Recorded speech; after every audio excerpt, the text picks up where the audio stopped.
धन्यवाद महोदय। मैं आज खुशकिस्मत हूं कि ग्रामीण विकास पे बोलने का मौका 12 मार्च को मिला है और 12 मार्च माने गांधी जी की दांडी यात्रा का दिन है। गांधी जी की दांडी यात्रा का दिन। और गांधी जी ने कहा था कि इस देश की आत्मा गांवों में बसती है।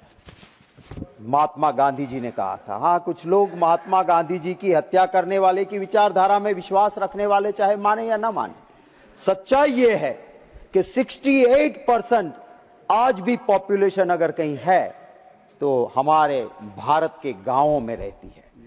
और मैं गांव से आता हूं, मैं वहां की समस्या और हकीकत को अच्छे से जानता हूं। हमारी सोच महात्मा गांधी जी की विचारधारा के आधार पर रही। हमारी सरकार थी। देखा कि महात्मा गांधी जी ने कहा था कि गांव में देश की आत्मा है, गांव को मजबूत करो, गांव को अर्थतंत्र और दो। और उसी की सोच को लेके यूपीए सरकार ने, मनमोहन सिंह जी थे, यूपीए की चेयरपर्सन श्रीमती सोनिया गांधी जी थी। बहुत मंथन के बाद एक बहुत अच्छी योजना गांव में रहे लोगों को मजबूत करने की मनरेगा लेके कोई आया तो वो कांग्रेस की यूपीए सरकार लेके आई। मुझे आप सभी को ये कहना है कि जाके देखिए गांव में जरूरतमंद। हाँ, कहीं आपके मिले लोग कहीं भ्रष्टाचार भी कर गए, पर एक गरीब को काम गांव में अगर किसी ने दिया तो मनरेगा ने दिया। आप नया लेके आया, नाम लेके आए नहीं। मैं सिर्फ एक आंकड़ा बजट एट ग्लांस से लेके आपको दिखाना चाहता हूं।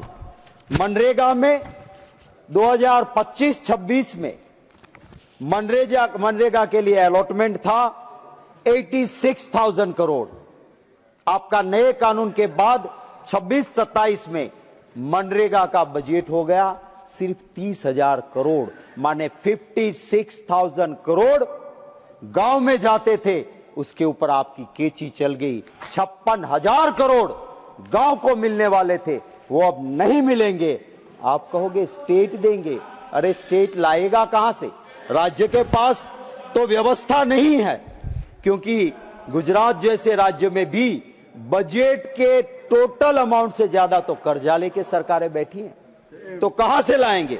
हां सर, राम का नाम मोक्ष की प्राप्ति के लिए मैं हर रोज लेता हूं, मतों की प्राप्ति के लिए नहीं लेता हूं।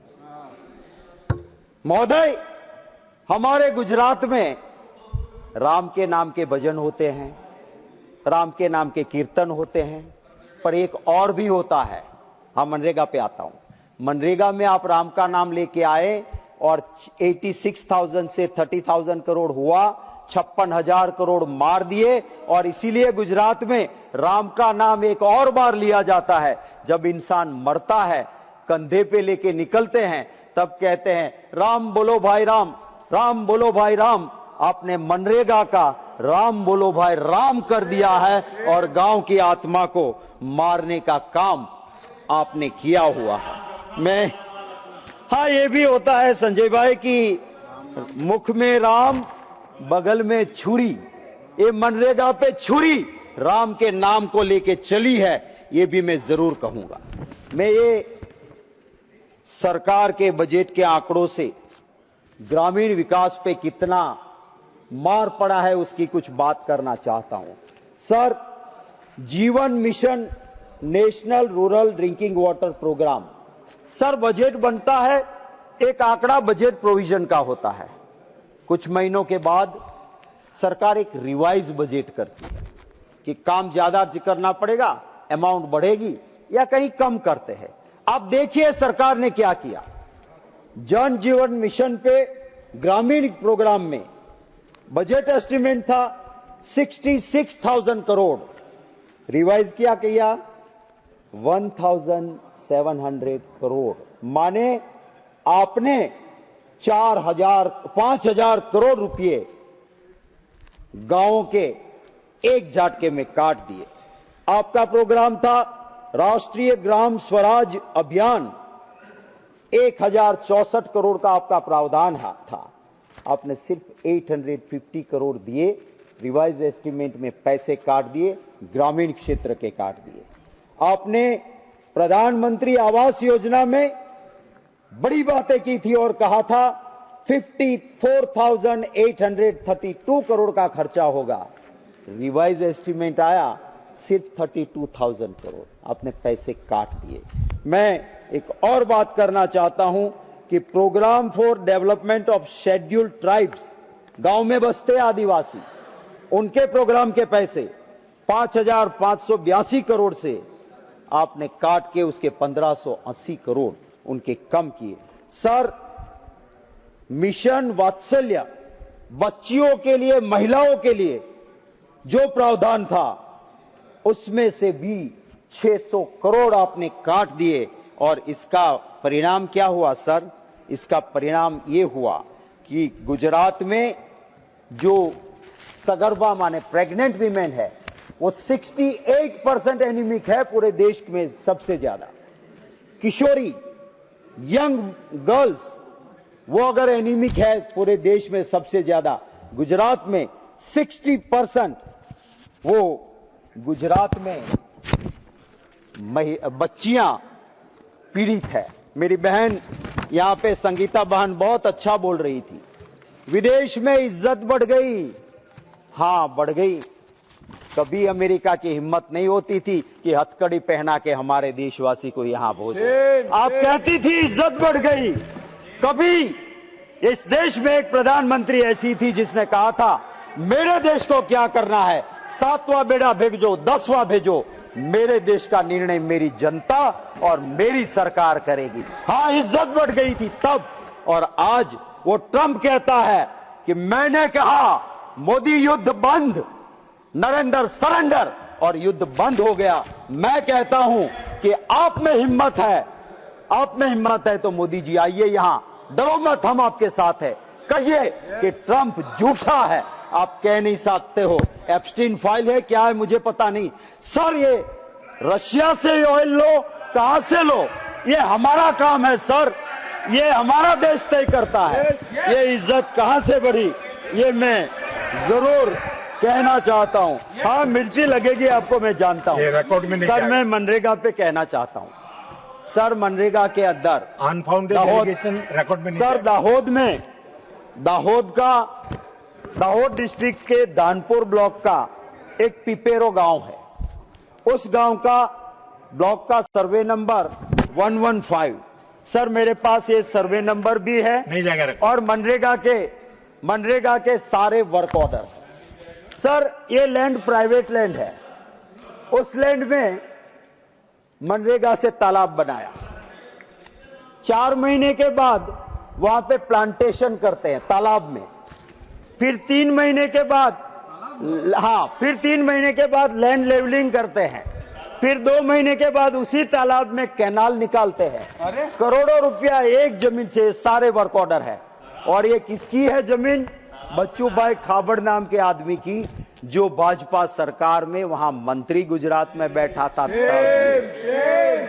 सर, आप क्या कहते हो कि खाता नहीं, खाने देता नहीं? अरे करोड़ों से कम ये खाते नहीं, और आंख बीच के आप बैठे रहते हो।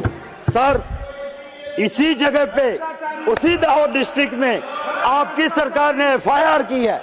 और सर, ये मिर्ची लगेगी जरूर इनको, क्योंकि सच हर वक्त कटुता से भरा होता है। नॉट सर, ये पॉइंट ऑफ ऑर्डर है। मनरेगा में दाहोद के अंदर नहीं, एक और चीज हुई, मटेरियल सप्लाई का कॉन्ट्रैक्ट दिया गया। बताइए। और मटेरियल सप्लाई के कॉन्ट्रैक्ट में सर कोई टेंडर प्रोसीजर नहीं, जो कॉन्ट्रैक्ट आया था सब अंदर मनरेगा का पॉइंट ऑफ ऑर्डर सर, मेरा मिनट बिगड़ रहा है। मतलब भ्रष्टाचार सब्सिडीज हो गया गुजरात में कि anything under the sky can be discuss here, ये चेयरमैन के रूल है। तो it will be examine. Sir, पुराने हमारे चेयरमैन साहब का आपका समझ आ रहा है कि सब जुडिश हो तो भी यहाँ कोई रोक नहीं सकता है, और कोई सब जुडिश मैटर नहीं। मंत्री के खिलाफ FIR हो, CBI से जांच हो। सर, वहां पे जो मटेरियल सप्लाई हुआ ना, मटेरियल सप्लाई में भी सबसे बड़ा गफला वहीं पे हुआ है। मैं जानता हूं मेरे साथी अपने नंबर बढ़ाने के लिए कुछ कर रहे हैं, करने दो। सर मैं ये कहता हूं कि ग्रामीण विकास के लिए, सर ग्रामीण विकास के लिए जो काम सच में करना चाहिए वो तो करते नहीं है। और गांव में जो हालत हो रही है ये हो रही है, चाहे गाय के लिए गौचर की जमीन हो, चाहे खेत की जमीन हो, और सभी जमीनों को अदानी जैसे अपने दोस्तों को दी जाती है और देश को लूटा जाता है, ये हकीकत है। और जब हम इसका विरोध करते हैं, मैं sir I am concluding, sir I am concluding, कुंठाघात को उनके ऊपर मुख्यमंत्री से हटा के किया गया, मैं ऐसे शब्द नहीं यूज करूंगा। आपको सर एक्स्ट्रा समय दिया गया है, लेकिन आप सब्जेक्ट पर रहिए। सर मैं बिल्कुल सब्जेक्ट पे बात कर रहा हूं मैं। और sir MNREGA is a part of rural development, और मैं उसी के अलावा और कोई बात नहीं करता हूं। सर ये रूरल डेवलपमेंट के ऊपर कंट्रोलर एंड ऑडिटर जनरल जब हमारी सरकारें रहती थी, सीएजी कुछ कहते थे, आप तो कहते थे सीएजी ने कह दिया, भगवान ने कह दिया। अब आपके रूरल डेवलपमेंट के ऊपर कंट्रोलर एंड ऑडिटर जनरल ये लिखते हैं कि नेशनल सोशल असिस्टेंस प्रोग्राम जो ये सरकार ने चलाया, उसके अंदर ऐसे ऐसे लाभार्थी को लाभ मिला जो असल में उसके लिए लायक नहीं थे। ना आपने सोशल ऑडिट किया, ना आपने इसके ऊपर कोई जांच करवाई, और करोड़ों रुपए गए तो किसके गए सर? वो इस देश की जनता की तिजोरी से गलत लोगों के हाथों में गए। और काफी ऐसे लोग हैं, सीएनए जी लिखते हैं कि जो जरूरतमंद थे, जिनको मिलना चाहिए, उनको उनका अधिकार मिला नहीं, और मिला उनको जिनका कोई अधिकार नहीं। सर ये हकीकत तो यही है। मेरी बहन अभी कह रही थी कि गांव में गैस आ गया। आपको पता है दाम और बोतल की हालत क्या है? कम से कम इतनी योजना मंत्री जी खुद दिखा दे कि गांव में नाले से गैस निकलेगा कैसे और हम रोटी पकाएंगे कैसे, तो सिलेंडर से हम बच जाएंगे। एक युद्ध चल रहा है, विदेश नीति में हम फेल रहे, हमें भुगत रहा है, तो उस वक्त पे कम से कम इतना तो बता दें कि नाली से गैस निकलेगा कैसे और रोटी पकेगी कैसे। तो जब बात बनेगी, मैं यही कहूंगा। सर मैं चंद लाइनों के साथ एक और बात कहना चाहता हूं। एक और गांव के खेत अदानी के उद्योग ने निगल लिए। एक और गांव के खेत अदानी के उद्योग ने निगल लिए। एक और गांव शहर की वसीयत में खो गया। सर आज गांवों की जो हालत है, गांवों की हालत यह है सर कि गांव टूट रहे हैं। और ये क्यों हो रहा है? मंत्री जी आप कभी आइए और देखिए कि गांवों में क्या हालत है। हम तो गांव में रहते जीने वाले लोग हैं। इस देश में अगर गांव मजबूत नहीं रहेगा, कोई मजबूत नहीं रह सकता है। किसी इंडस्ट्रियलिस्ट में ऐसी ताकत नहीं है कि वो ऐसे दाने पैदा करे कि जिसकी रोटी बने और इंसान के पेट की भूख मिटे। कोई इंडस्ट्रियलिस्ट ऐसा नहीं कर सकता। कोई इंडस्ट्रियलिस्ट में ताकत नहीं है कि कोई ऐसा केमिकल बना दे कि एक दूध की बोतल में भर के उस बच्चे को दें तो बच्चा रोता शांत हो जाए, उसके पेट की भूख शांत हो जाए। अगर जरूरत है ग्रामीण विकास में जरूरत है तो उस किसान को मजबूत करने की जरूरत है तो उस किसान को आपको उसकी चिंता करनी होगी। आप काले कानून लेके आए किसान को मारने के, तो अच्छा हुआ। मैं नमन करता हूं उन हरियाणा, पंजाब और देश के किसानों का कि जिन्होंने शहादत दी। ऐसे जज्बे के साथ वो लड़े कि आपको काले कानून वापस लेने पड़े, वरना आज किसान और बर्बाद होता। आपने अमेरिका से जाके ट्रीटी की, क्या फायदा होगा? आपने कभी सोचा है कि हमारे देश की किसानों की हालत क्या होगी? और इसकी बात जब हम करते हैं, आप पसंद नहीं करते हो। अरे शासन तो आता है, शासन तो जाता है।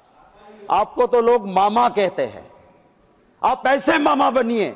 मंत्री जी कि लोग दिल से कहे, वरना मामा तो वो कंस भी था, लोग आज उसका नाम नहीं लेते हैं।